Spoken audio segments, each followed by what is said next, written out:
Assalamualaikum warahmatullahi wabarakatuh.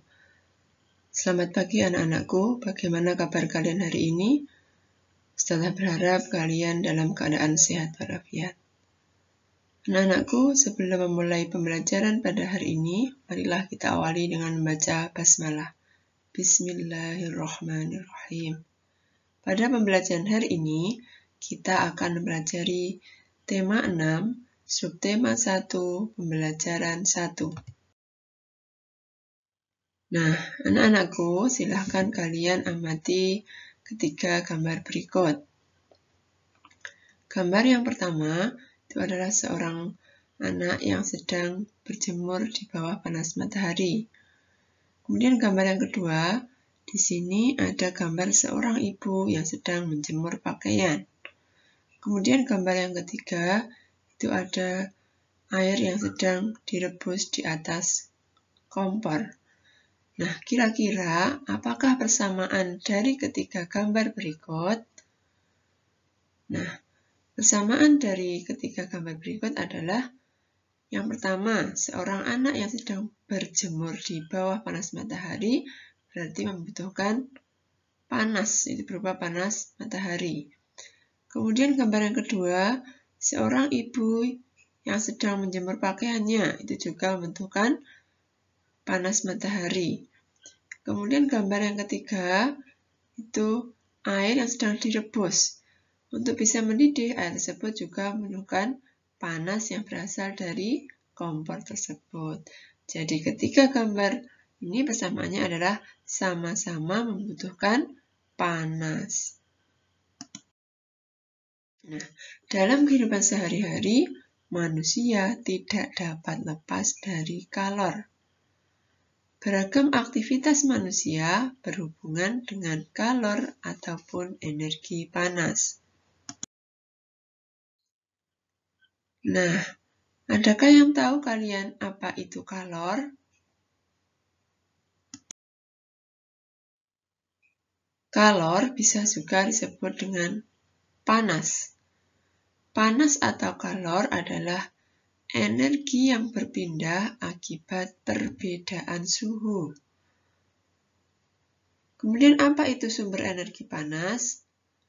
Sumber energi panas adalah benda yang dapat menghasilkan energi panas. Nah, apa saja sumber energi panas? Ada beberapa macam sumber energi panas. Sumber energi panas yang pertama adalah matahari. Nah, tentunya matahari di sini bisa memberikan banyak manfaat dalam kehidupan. Di antaranya, energi panas matahari bisa digunakan untuk menjemur pakaian. Kemudian ini di sini juga bisa untuk menjemur seorang bayi.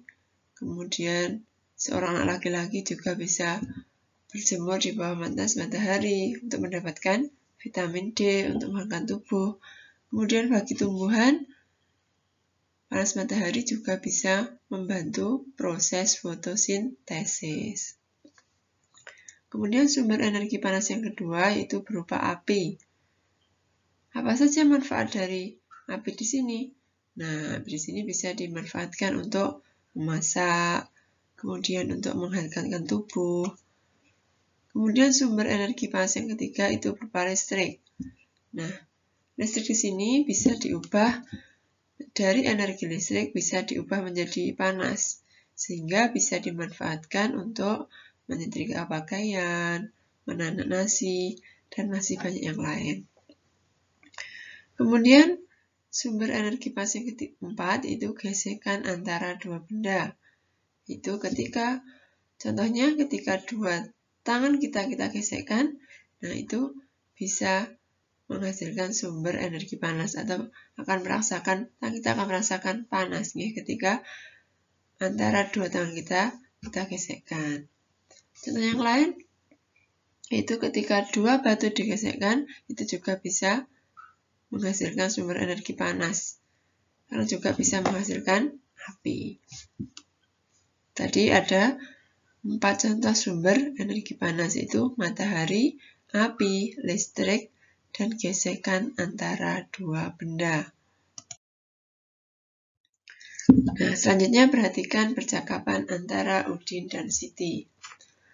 Din, saya pernah melihat gambar di buku tentang bagaimana orang-orang dahulu menggunakan 2 buah batu untuk menghasilkan api.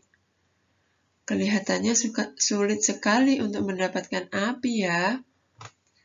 Kemudian Udin menyampaikan juga, saya juga pernah melihatnya Siti, tapi aku melihatnya di sebuah majalah anak-anak. Beruntung kita dapat membaca ya Siti. Ada banyak media cetak yang berisi informasi penting yang dapat menambah pengetahuan kita. Nah, dalam kehidupan sehari-hari, banyak dijumpai teks penjelasan berupa informasi pada berbagai media. Teks yang berisi penjelasan tentang berbagai peristiwa yang terjadi di sekitar kita disebut dengan teks eksplanasi. Nah, bagaimana cara memahami teks eksplanasi?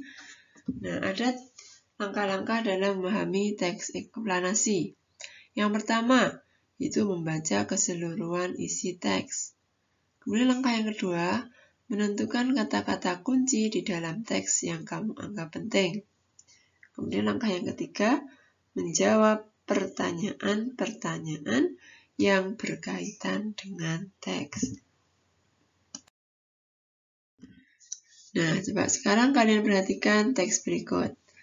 Kalor merupakan salah satu bentuk energi yang dapat berpindah dari benda yang bersuhu tinggi dan benda yang bersuhu lebih tinggi ke benda yang suhunya lebih rendah. Kalor dapat menaikkan atau menurunkan suhu. Semakin besar kenaikan suhu, maka kalor yang diterima oleh benda semakin besar. Sebaliknya, jika semakin kecil kenaikan suhu, maka kalor yang diterima akan semakin sedikit. Nah, dari teks tersebut, kata kuncinya adalah apa? Itu kalor dan suhu. Nah, sekarang kita mencoba menjawab pertanyaan dari teks.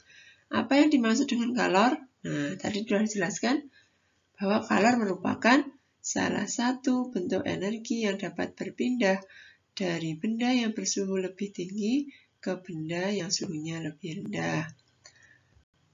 Kapan kalor dapat berpindah? Kalor dapat berpindah ketika terjadi kenaikan suhu dalam benda. Baik anak-anakku, untuk pertemuan hari ini sudah cukupkan. Ada kurang lebihnya Ustazah mohon maaf. Tetap semangat untuk terus belajar.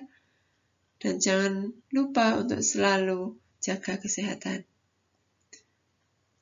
Mari kita tutup dengan baca hamdalah. Alhamdulillahirrabbilalamin.